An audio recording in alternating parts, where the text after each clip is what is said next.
জমিদার বাবু মারা যাওয়ার বেশ কিছুদিন পরের কথা। সেই দিনকে বাইরে প্রচন্ড ঝড় বৃষ্টি হচ্ছিল। পুরোহিত মশাই পুজো করতে এসে মন্দিরেই আটকা পড়ে গেছিল।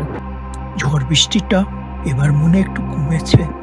এত রাত অব্দি এখানে আছি, এতক্ষণেও যে কিছু ঘটেনি সেটাই আমার ভাগ্য। 10টা বেজে গেল।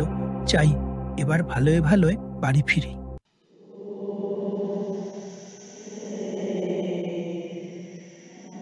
পুরোহিত মশাই যেই দরজাটা বন্ধ করে তালাটা লাগিয়েছেন, হঠাৎ যেন ভেতর থেকে নূপুরের শব্দ ভেসে এলো। পুরোহিত মশাইয়ের সারা শরীরে যেন শিহরণ খেলে গেল। তবে কি সত্যি ফেরত এসছে সে?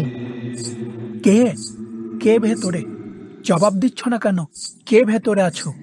ভেতর থেকে কোনো জবাব এলো না, আর নূপুরের আওয়াজটাও যেন হঠাৎ থেমে গেল। পুরোহিত মশার মনে হলো, তাহলে কি এটা মনির ফল ছিল?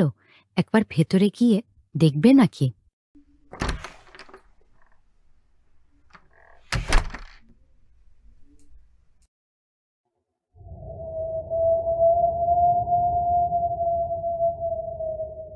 যেই উনি দরজা খুলে ভেতরে ঢুকলেন, চারপাশটা ঘুটঘুটে অন্ধকার। তার মধ্যে যেন মনে হলো কেউ পাশ দিয়ে হেঁটে গেল। আবার নূপুরের শব্দ শোনা গেল। কে কে আমায় ভয় দেখাচ্ছ? সামনে এসো, সাহস থাকলে সামনে এসো। আমি ভয় পাই না তোমাকে।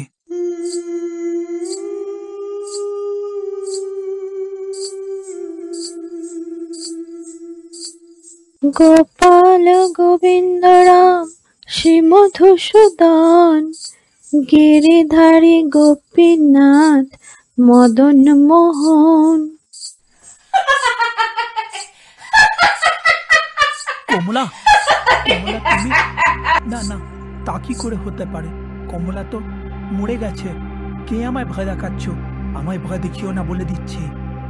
পাতলা নেবো আমি, কেউ বাঁচবে না যারা যারা ভোগ করেছে আমাকে।